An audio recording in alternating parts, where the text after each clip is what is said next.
Assalamu alaikum. Бул көчөт 2018-жылы жазында келген көчөт. 1 жылдык болуп атат.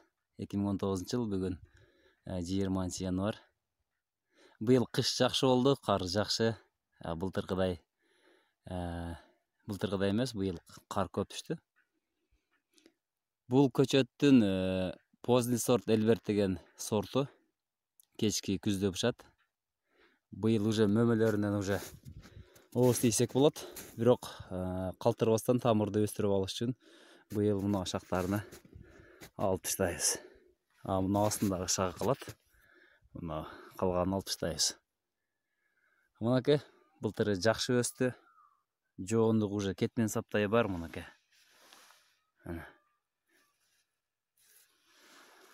Мына көчөт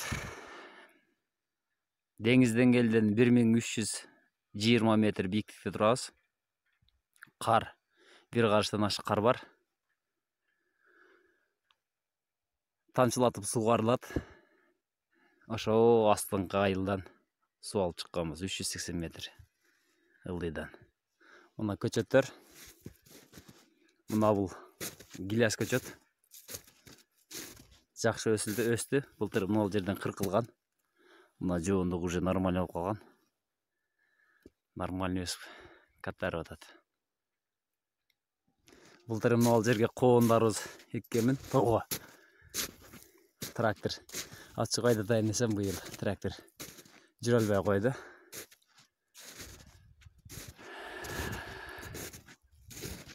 Мына бул көчөт, гиляс көчөт. Менин боюмдан бийик болуп өсүп кеткен. Эле жок, муну жерден кыркып ташташыбыз керек. Кыскартып.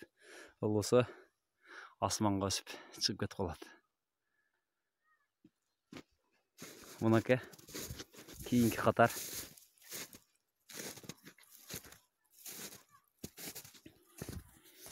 Мына түлкүнүн издери. Күндүзү мен келем, кечке түлкүлөр келет мынакей.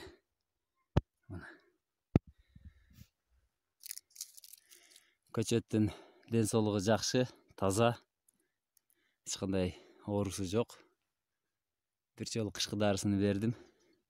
Астында мынакей кар.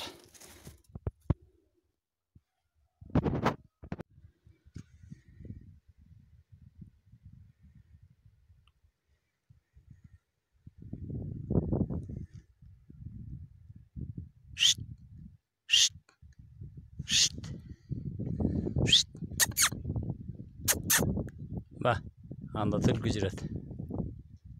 Ана.